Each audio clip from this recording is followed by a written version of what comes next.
In the heart of Africa, when people think of danger, their minds immediately turn to lions, leopards, or crocodiles. These iconic predators dominate stories, safaris, and documentaries. Yet, what if I told you that one of the continent's most feared and persistent threats is not any of these? It is the baboon. To the casual traveler, baboons might appear almost comical, sitting in troops along the roadside, grooming each other or boldly snatching food from passing cars.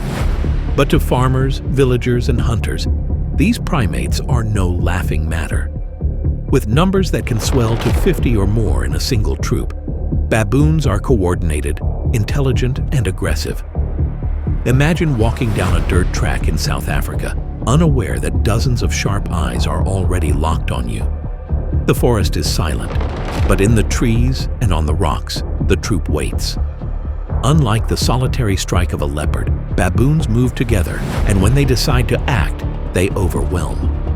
This is the story of Africa's most underestimated predator, how it challenges humans, reshapes communities, and forces people to fight back in unexpected ways. Across the African continent, baboons have shifted from being wild forest animals to daily intruders.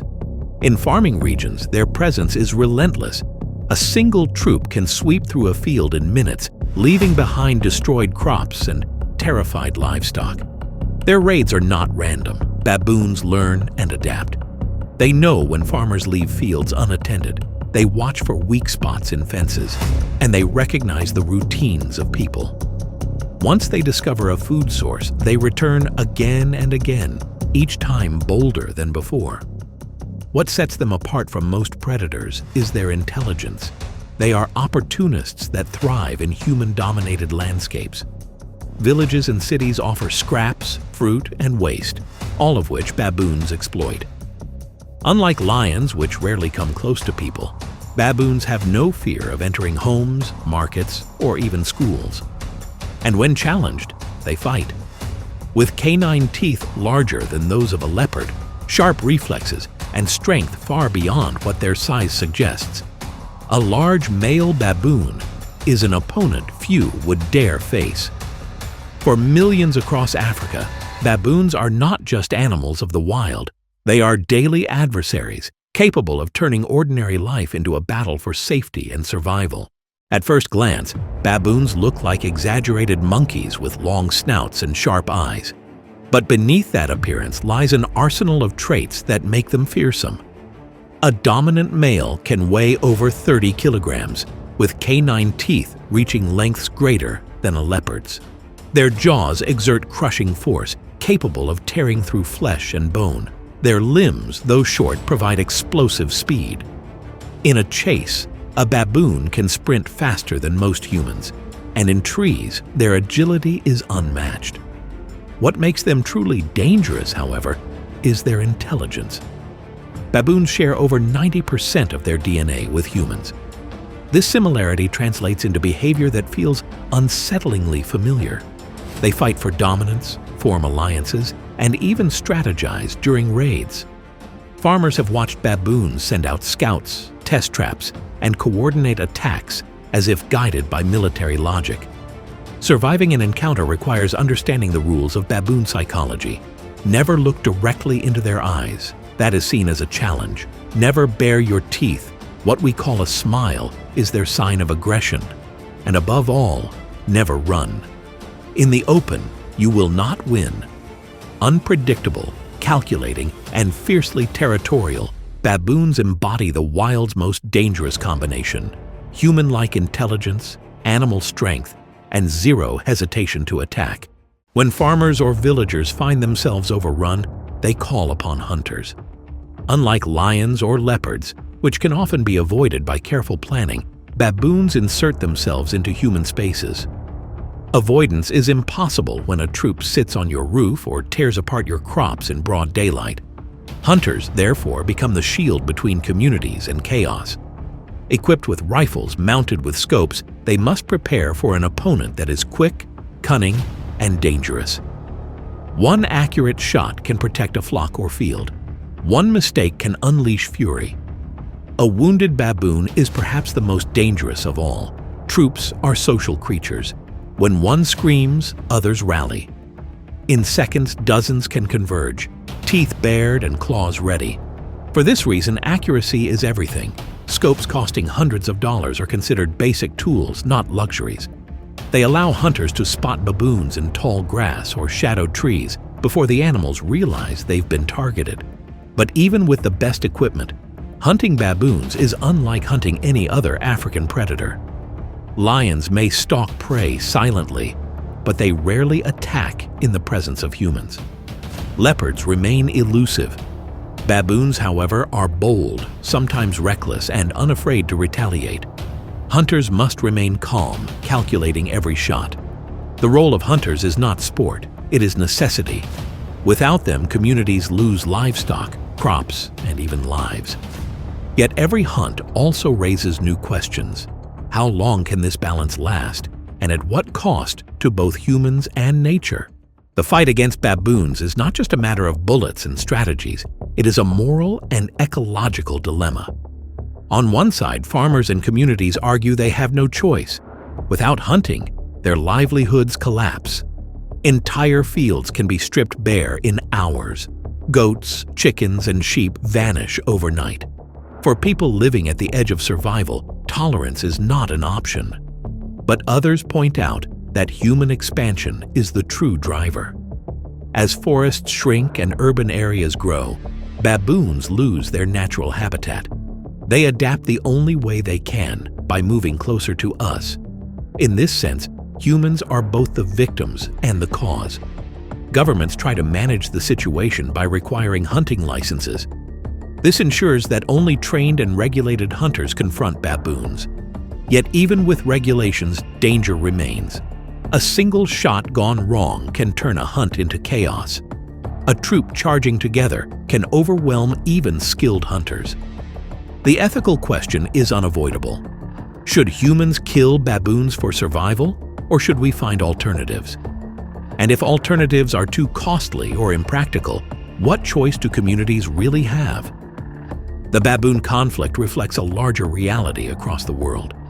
As humans expand, we clash with wildlife in new, more dangerous ways.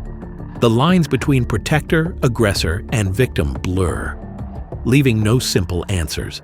Not all hunters rely on rifles. In recent years, many have returned to one of humanity's oldest tools, the bow and arrow. Unlike rifles, bows offer silence. No loud crack of gunfire to scatter troops, no noise to alert nearby animals. Instead, a hunter waits, crouched in the darkness, drawing the bowstring back with steady hands. The arrows are often baited with mixtures of corn, gelatin, and fermented fruit, their sweet aroma irresistible to baboons. When the troop approaches, curiosity draws them close. The hunter holds his breath, waits for the perfect shot, and releases. The silence is broken only by the sound of the string snapping forward. Bow hunting is risky. Unlike bullets, arrows require closer range and pinpoint precision. A missed shot may spook the troop, or worse, provoke them. But it also carries tradition. For some, it is the most respectful method, avoiding unnecessary disturbance while still protecting farms. Those who practice it describe the atmosphere as suffocatingly tense. Every rustle in the grass, every branch snapping underfoot, could trigger the troop to scatter or attack. In those moments, the hunter feels both predator and prey. Though less common than rifles, bow hunting demonstrates how humans continue to adapt in this ongoing conflict, seeking new ways to confront an enemy that is as intelligent as it is relentless. Not everyone agrees that hunting is the answer. Conservationists, scientists, and activists have put forward alternatives, most notably sterilization programs. The idea is simple: reduce reproduction, and over time, baboon populations stabilize without lethal measures. In controlled reserves, this method has shown limited success, but in the wild, it proves nearly impossible. Sedating baboons is dangerous. Treating entire troops requires immense resources, skilled personnel, and constant monitoring. Even if one troop is sterilized, neighboring groups can quickly move in, undoing the effort. Beyond sterilization, some argue for coexistence strategies. better fencing, waste management, or relocation programs.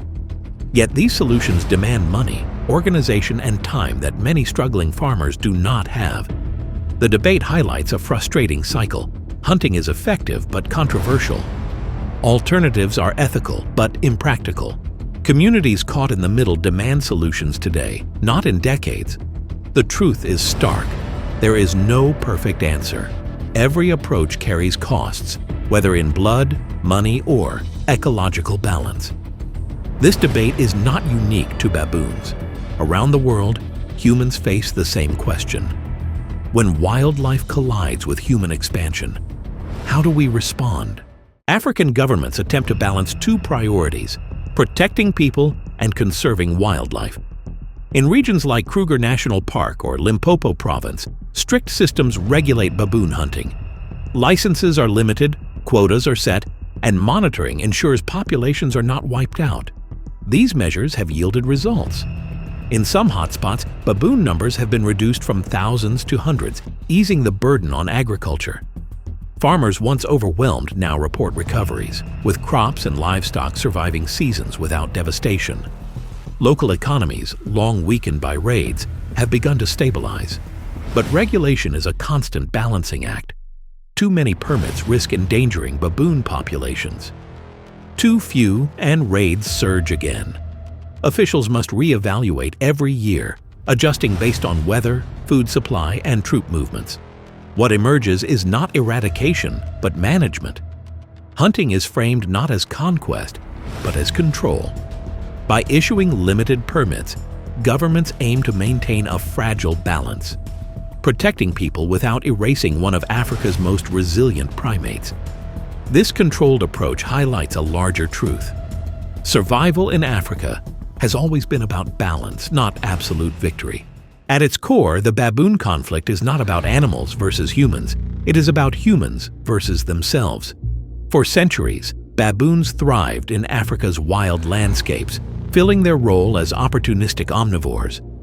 But as roads, towns, and farms expanded, their world shrank. Now, baboons adapt in ways both clever and troubling. They raid trash dumps, open car doors, and snatch food from tourists. Some even use tools, throwing rocks or sticks in displays of aggression. Step by step, they move deeper into the human world. This adaptation mirrors our own resilience, but it also forces a question. Do we see baboons as enemies to be destroyed, or as warnings of what happens when we consume too much land? Hunting may solve immediate crises, yet it cannot erase the larger imbalance. Sterilization may sound humane, but remains out of reach. Coexistence seems ideal, but risky when an animal shares our intelligence and aggression. The struggle with baboons is, in truth, a reflection of the struggle with nature itself. Can we dominate, or must we learn to share? And if we choose domination, how long before the balance tips beyond repair? This is the bigger picture. Baboons are not just Africa's unexpected predator. They are a mirror, forcing us to confront our role in shaping the wild. The battle with baboons is not a story with a clear ending. It is a story of survival, adaptation, and uneasy coexistence. Farmers, hunters, governments, and conservationists all take part, but none hold the final answer. Perhaps the true lesson is that nature cannot be conquered, only managed. Every troop chased away, every fence built, every license issued is just another chapter in an endless struggle. So what do you think? Should hunting remain the primary solution, or should humanity invest in alternatives no matter the cost? Is coexistence even possible, or are we destined to fight forever? Share your thoughts in the comments below. Your voice adds to this conversation, and together we can explore new perspectives. Thank you for watching. If you found this video insightful, don't forget to like, subscribe, and join us again for more explorations of humanity's fragile relationship with the wild. Until next time, stay safe, respect nature, and never underestimate the baboon.